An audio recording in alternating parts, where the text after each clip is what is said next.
dami nating nagawang hindi maganda. Yun. Sinubukan mong? Sinubukan ko naman pong mabuhay ng maayos, mabuti. Lalong-lalo na po nung tulad na lamang po nung nagpunta ako dito nung nandito ako sa Taiwan.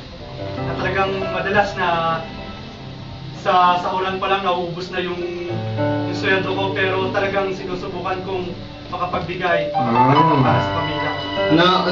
Nauubos saan? Sa ilalim? Naubos Sa fourth floor?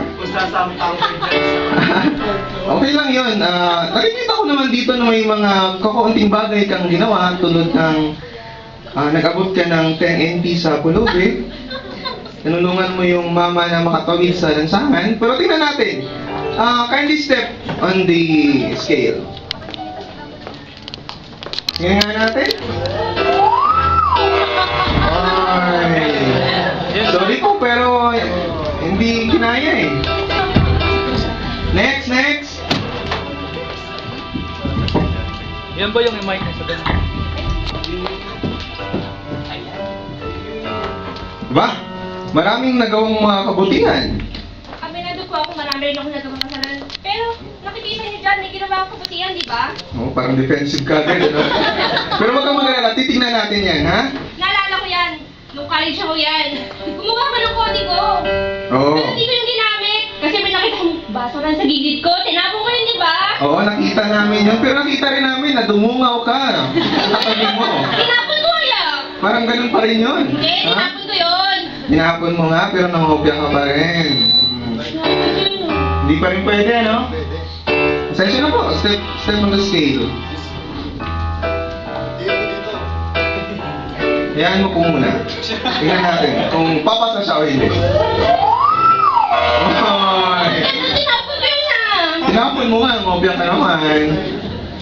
Next. Wow.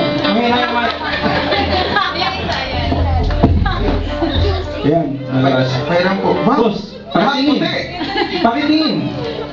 Maraming nagawang kabutihan. Nag-donate. Ano na dyan? Nag-donate ko yung dugo ko. Alam mo yun? Ang dami ko na i-donate dugo, mga 5 timba. Oo.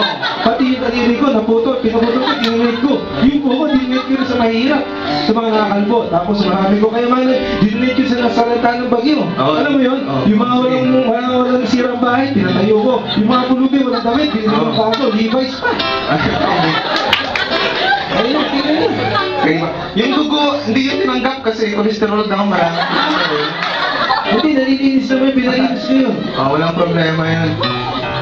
Oo nga, nakikita ko maraming kabuti. Pero nakikita ko dito parang may binasa kang hindi maganda. Isa lang yan, sir. Hindi ko na inulit. Ano, chef?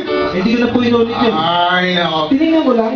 Pero tingnan natin. Hundreds, hundreds. Sabay, ang daming magaganda dito nagawang kabutihan. Pero, pumunta ka ba sa Pilipinas kung tumulong ka sa Undoy? Oo, puta pa nga ako dun.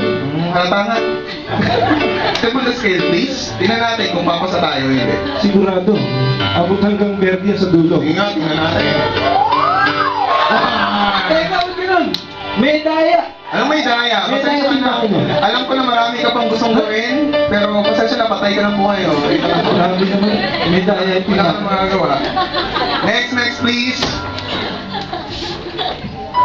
Ha? Medyo hindi makapal, katamtaman lang. May magagandang bagay na ginawa tulad ng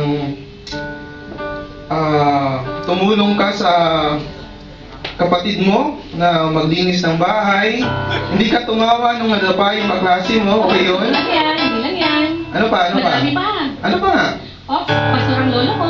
Pastor yung lola mo. Huwag mo naging pastor yung tatay mo. Kasi po ang pamilya ko. Ganun ba? Missionary, ang mga tita-tito ko. Nanggaling ka pala sa mga ano. Opo. Pero tingnan natin kung yun ba ay karapat-dapat upang masasabi natin you're so good. Well, hayaan natin husgahan ka. Ay, wala ka rin. Hindi nga. Pasensya na po kayo. Next time na lang po ulit kung mabubuhay ka. Tingnan natin. Aba. Ay, tingnan mo muna yung pangalan dyan, yung mayor ng Quezon City. Mayor ng Quezon. Jeff. Oo, malapit na.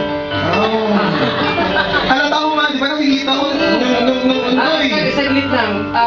Pwede, kasi kaibigan ko si ano eh, yung taga-JIL, yung si Brother Eddie. Ah. Friend ko yun. Tsaka yung pastor dito sa Chumbi, si Pastor Ros. Okay. Tsaka ano, kami yung may charity sa Pilipinas, lahat Oo. meron ako noon. Oo. Kami nagpatayo. Mayor ako eh. Oo, halata naman yung sa mga mayor. Lahat ng mga mayor, kaibigan niya yung mga ano. Tsaka may mga kaibigan akong mga gobernador. Marami akong mga kaibigan. Alam ko naman sikat na sikat ka eh, kasi Meron ako. lahat ng bagay may mukha mo eh.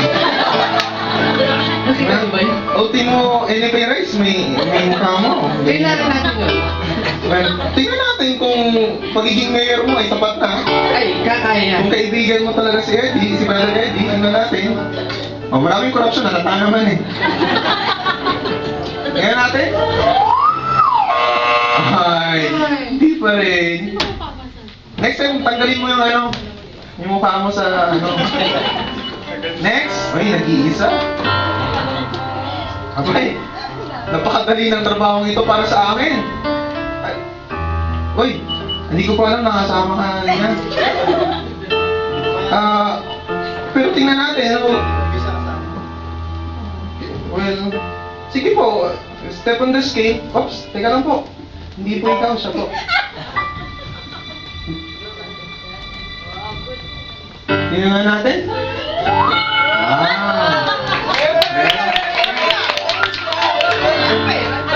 Unfair? Unfair. O, hintayin mo buhay kayo ulit. Well, yan sa tawag natin, it's saved by the grace, and well, God will go into to save us by grace, and i-explain yan sa atin ni Christine. Amen. Andyan po, basahin po natin sa Ephesians 2:8-9. Sabi niya, For it is by grace you have been saved through faith, and this is not from yourselves. It is the gift of God, not by works, so that no one can boast. Ayan po, malinaw po dyan na ang lahat po ng bagay na nagagawa natin kabutihan ay nagmumula lamang sa ating Panginoong Jesus. Ang kalakasan po natin ay nagmumula lang po sa Kanya, kaya dapat po ibigay po natin yung nararapat para lamang sa Kanya. Kasi po, tunay nga, ang hininga natin ay, yun po, isang